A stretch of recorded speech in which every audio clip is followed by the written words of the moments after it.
প্রাণপ্রিয় কুষ্টিয়াবাসী, আমাদের নেতৃবৃন্দ কথা বলেছে, আমি কয়েকটা বিষয়ের ওপরে আলোকপাত করে আমার কথা শেষ করব।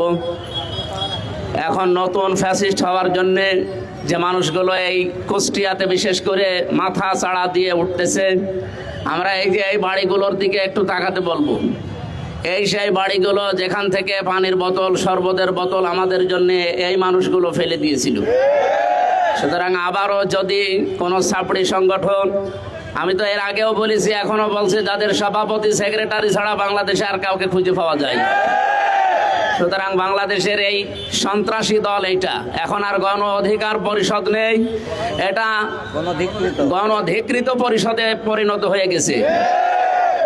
আমি আপনাদের ভোটে নির্বাচিত রানী একজন জনপ্রতিনিধি, আমার সামনে পুলিশের গাড়ি, পেছনে পুলিশের গাড়ি, এরপরও যদি তারা আমার গাড়িতে হামলা করার, আমাকে মেরে ফেলার উদ্দেশ্যে হামলা করার সাহস পায়, আমি বলবো এদেরকে সন্ত্রাসী বলতে আর কোনো বাধা নেই। সুতরাং কোনো সন্ত্রাসীর জায়গা আমার এই কুষ্টিয়াতে হবে না।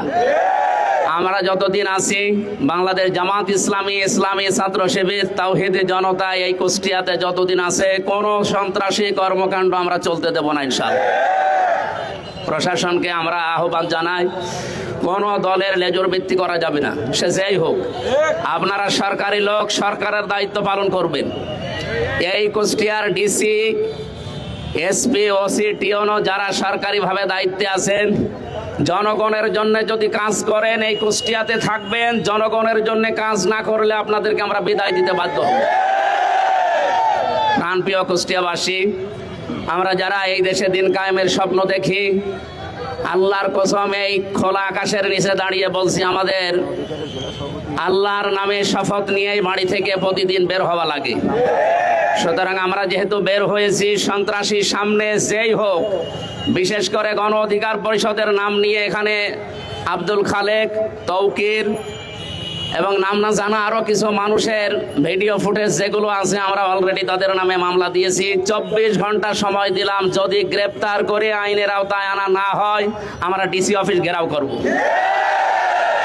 আপনাদেরকে সাবধান করছি, এই কুষ্টিয়াতে কোনো সন্ত্রাসী কর্মকাণ্ড চলতে দেওয়া হবে না ইনশাআল্লাহ। এখান থেকে আজকে কয়েকটা বিষয় জানিয়ে দেই। আমার আসনের ভেতরে বাংলাদেশের এটা একটা আলাদা আসন, আমি তো বলেছি এখানকার সরকারি আমি। সুতরাং এই জায়গায় কোনো চাঁদাবাজি আমার আসনে চলবে না ইনশাআল্লাহ।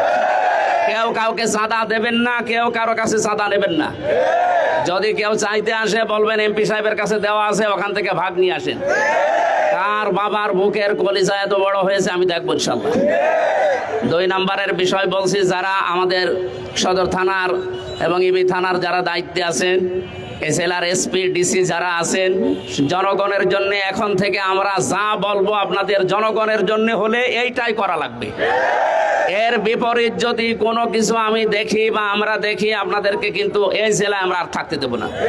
কারণ এই জেলা আমাদের জেলা, আমাদের প্রাণপ্রিয় জেলা। এই জেলাকে আমরা যেভাবে সুন্দর এবং স্বচ্ছভাবে গড়তে চাই, আপনাদের সাহায্য নিয়ে আমরা আশা করব আপনারা সাহায্য করবেন।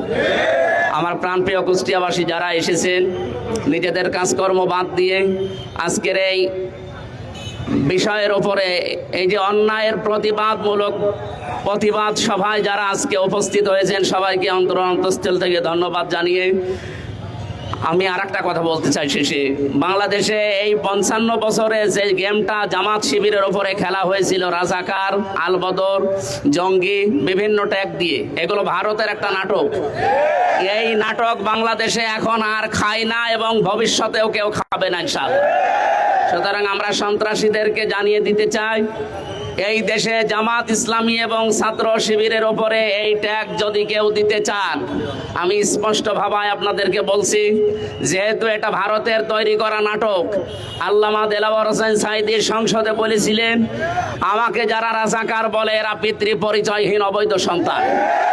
সুতরাং এখন থেকে আর কোনোদিন কেউ যদি জামাত ইসলামের শিবিরের ওপরে এরকম উল্টাপাল্টা ট্যাগ দেয়, আমি ঘোষণা দিলাম ওইগুলো ওইরকম বাবা মাহীন সন্তান। আল্লাহ আমাদেরকে ন্যায়ের পক্ষে থাকার তৌফিক দিন, আমিন। আজকে আমাদের প্রধান অতিথি কুষ্টিয়া 4-এর মাননীয় সংসদ সদস্য, উনি কথা বলবেন। আমার এ পর্যন্ত বলে শেষ করছি। আসসালামু আলাইকুম।